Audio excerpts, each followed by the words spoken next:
3 mois que Fabrice s'essaie au golf.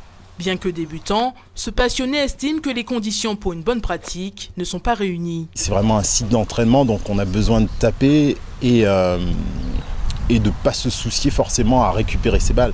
Là, il faut le faire parce que l'appareillage, alors je crois, existe, mais n'est pas utilisé. Il faut acheter suffisamment de balles pour pouvoir taper régulièrement et après les chercher. Donc comme l'herbe n'est pas forcément régulière partout, il y a des trous, c'est problématique. Des contraintes qui, au fil des mois, ont fini par en dissuader beaucoup. Pour ce professeur qui exerce depuis 30 ans sur le site, le constat est sans appel. Depuis 2015, il y a moins de monde. C'est-à-dire que ça a chuté plus de 90%. Parce qu'en fait, déjà, on avait une école de golf qui fonctionne avec 100 gamins. Aujourd'hui, il n'y a pas d'école de golf. Par contre, j'ai continué à fonctionner avec les gamins. Eh bien, j'ai à peu près 10 gamins. Donc vous voyez la différence déjà. Donc il y a un trou parce que les gamins, de faire jouer sur un terrain comme ça ne les intéresse pas. Ils font du rugby, ils font du tennis, ils font autre chose.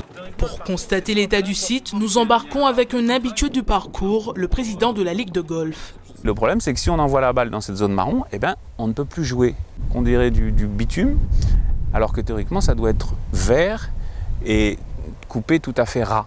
Greens détériorés, installations délabrées. Pour rappel, la collectivité territoriale est en charge du site depuis janvier 2016. Sa gestion est aujourd'hui remise en cause. Le président de la Ligue déplore une activité professionnelle à l'arrêt. On avait, il y a 2 ans, 690, pratiquement 700 licenciés. Aujourd'hui, on est à peine à 350.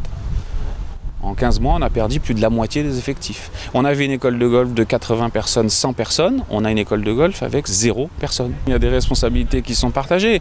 Le golf, depuis longtemps, aurait dû refaire les travaux de rénovation qui s'imposaient.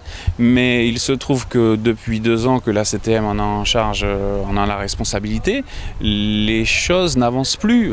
Dans une interview accordée en octobre dernier à France Antilles, le responsable du golf se voulait rassurant. Philippe Barclay a affirmé que les travaux débuteraient début 2018 pour un montant de 5 millions d'euros. De leur côté, les professionnels du golf réclament que le site soit repris dans le cadre d'une délégation de service public.